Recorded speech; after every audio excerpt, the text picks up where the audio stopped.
I'm thrilled to be here with you. Thank you. My question for you is, I've been clean and sober for 6 years. Yes. And I've done it with mostly through the program of Alcoholics Anonymous. And I wanted to know what you think about Alcoholics Anonymous and 12-step groups. Well, it is irrelevant what we think, isn't it? Yes. We're nice about it. In other words, we're happy to tell you everything we know about everything. But there are a few things that we want to give you as a basis here before we get into the nitty-gritty of this. The exuberance you feel about being, as you say, clean and sober, and the positive response that you get from others who have maybe walked that path themselves or with someone else, is because in the experience you were having before becoming clean and sober, you were launching rockets of desire about wanting control of your experience. It's a really common thing for us to look into the vibrational faces of audiences that come to play with us in this co-creative experience, to hear them give themselves or have been given the labels by others of alcoholic or drug user, because you are all born to be creator and you all innately know the basis of freedom on which you stand. And when you live in environments where something persuades you that you are not free, those like you who have been born with this powerful string flowing, in other words, you hit the ground running, your desire for freedom is more blatant than almost anyone one will ever know. In your feeling not free, you sometimes find drugs and alcohol or things to mask the discontent you feel in your perception of not being free. In other words, it's really normal to find a lot of Abraham friends in Alcoholics Anonymous meetings and vice versa. So we want to start by saying that your desire for freedom, which was raging within you, which was contested by the world that you lived in for a while, is not only the reason that you turned to the soothing of the drugs and alcohol, but later it was the reason you turned to the soothing of the releasing of all of that. We'll back up a little and make sure that you're really hearing this, because we want the only thing about that program or programs like it that we find counterproductive in some ways is the determination to call that part of your life bad or wrong, or that label that you now must carry with you forever. There's a sort of pushing against that, which makes the release of that thing that you've already decided you don't want even harder to release. We think that there are softer ways of turning downstream. We applaud everything about it. We are pleased that you have found helpfulness in it. But as with almost everything that we talk to almost all humans about, we've got to tell you there are easier ways. So we want to talk about the nitty-gritty of it. Well, for me, it's been a changing process.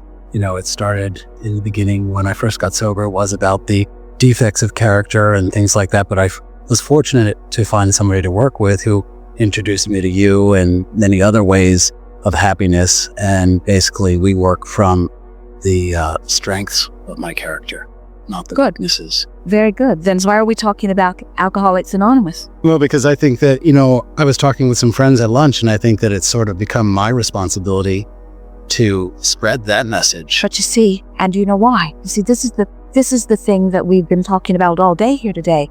That was the next logical step. When you are in despair, you can't find love and appreciation. The vibrations are too far apart. And there isn't anything wrong. In fact, there's everything right with finding the next logical step. And so maybe the next logical step is acknowledging wrongdoing, although we want you to get through that really, really quickly. I'm past that. So now what? Now I just go forward. I go upward. I stay sober. I enjoy my sober life. And I look for what's next. And I appreciate what's here. Well, it sounds like you've got it. In other words, feeling satisfaction with where I am and eager for more. It is the perfect balance in life. But we're curious about why we're interested in our view of the program Alcoholic. I was wondering, what thinking now for me, and I wanted to know what maybe you thought was that, Alcoholics Anonymous was developed a long time ago and has stayed much the same for 75 years. Your words, we agree. And I think that, it's time for, in my opinion, for me, it has evolved. And I wonder how it might evolve for others, except for, how I. Well, why don't you take us through the steps and we'll just add, we'll add. Wow. Throw me on the carpet. Others will help you. Take us through the steps. Admitted that we were powerless over alcohol and our lives had become unmanageable. Step one. All right. So, and you said, I am powerless over alcohol. Freudian slip. Say it. I'm powerful over alcohol and that my life Is a manageable. You may say it the way they are encouraging you to say it. Step one.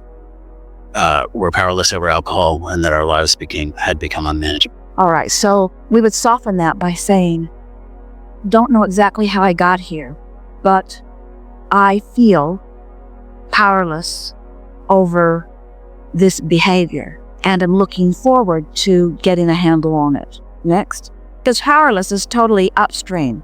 We're just making an effort at turning downstream before step 2, but maybe step 2 will take us there. What's step 2? Came to believe that a power greater than us could restore us to sanity. Say it again slowly. We came to believe that a power greater than us could restore us to sanity. I know that everything I want is downstream, and I know that the source within me is standing there, the sober or happy, clear-minded, connected, tuned in, tapped in, turned on being that I really am, and is eternally, never ceasingly summoning me forward, and it's good for me to know that. Step 3? Step 3, Thank you. No, that's 4. That's 4. What's 3 again? Made a decision to turn our will and our lives over to a power greater than ourselves. Is anyone here?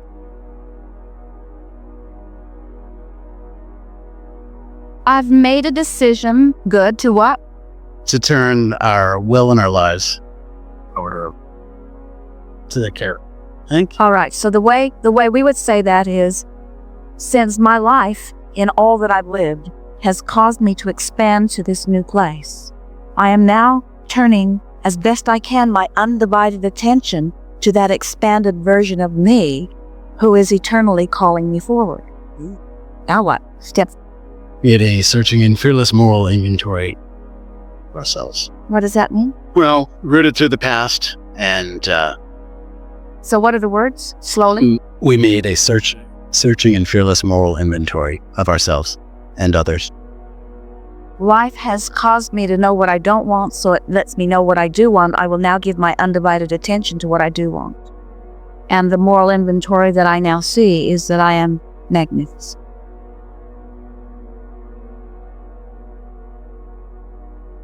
And I wouldn't give up any of that stuff that they want to label not magnificent, because part of it was what helped me to ask for this, and without asking for it, I couldn't become it. And now it is that which I'm striving for. So every part of all of it was of value. Step 5. Step 5. Oh, we shared it. We shared it with our sponsor, but I don't remember exact words. And another human being, the exact nature of our wrongs.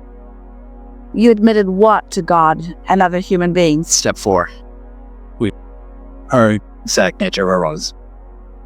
I admitted to God how inappropriate I am, and in doing so, felt myself vibrationally disconnected from that which is God, because God refuses to see me that way. And the negative emotion that I feel whenever I see myself as substandard or inappropriate is my indication that while I may be viewing myself that way here and now, that which I know is God never does. And the longer I do it, the more separation I create between me and God. I think I'll stop that. And next, how many steps are it? Was 12. What is next? The next one is about character defects. I can't remember them all. Anyone remember? Yes. Humbly ask God to remove our shortcomings. Humbly ask God to remove. Or no, we made a list. Entirely ready to ask God to remove our defects of character. Well, we've got to ask God to remove our defects. So here is the Abraham way of saying that. I now understand that that which I call God has never seen my defects. As that which is God has ever held me in gaze, I have been seen as the perfect being that I am. And I'm going to follow suit and begin to look at myself through the eyes of Source. And when I do that, I see no defect. Next. That's enough. Oh, we want to keep going. Okay, what's the next one? We're surprised you made it. You don't do. Let's go. They're up on the wall, usually. Do you think it's possible that the call of Source just led you into well-being and you didn't need all those stupid steps? Could be.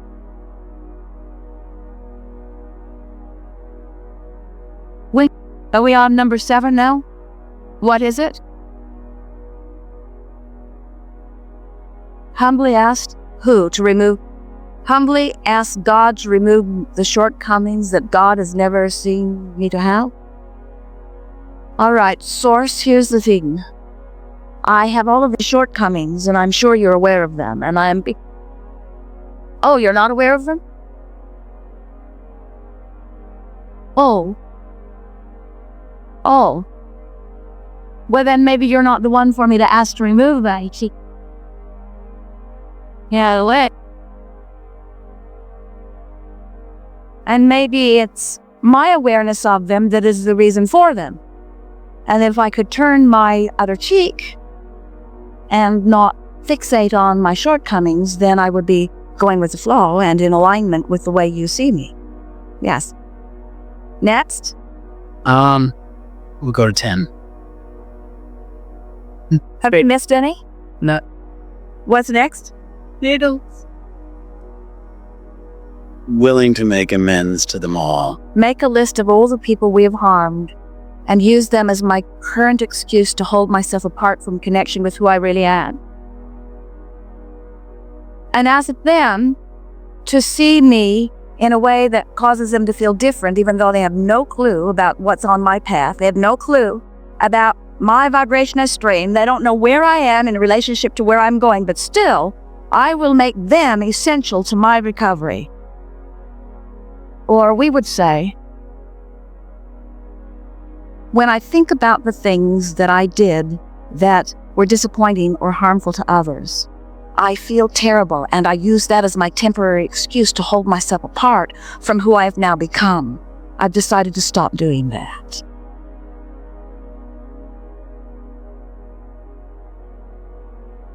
Someone, I was wrong, I'm sorry I was wrong, I'm sorry I was wrong, I'm sorry I was wrong, I'm sorry I was wrong, I'm sorry I was wrong, I'm sorry I was wrong. Oh, never mind.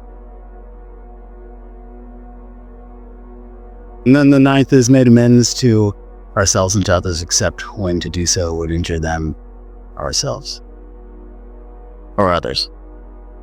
Make amends to who? To people we have harmed. To the people you have. So you're creating in their reality now? You're responsible for how they feel? You mean you didn't learn to stand on your head in enough different ways to keep all of them happy? You mean they were holding you as their object of attention and they were needing you to perform in specific ways so that they could feel better, and you are taking responsibility for them not feeling good because you were not able to monitor your behavior and control your behavior enough to keep them happy?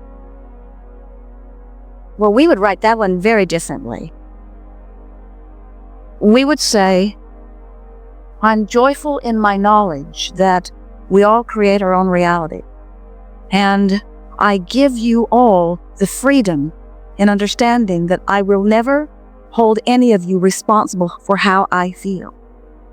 I will bring myself into alignment with Source as best I can and give you the best of all of me, but I will never ask any of you to be a certain way so that I can feel better, because I understand the futility in that and the bondage in that. So today, I set you all free.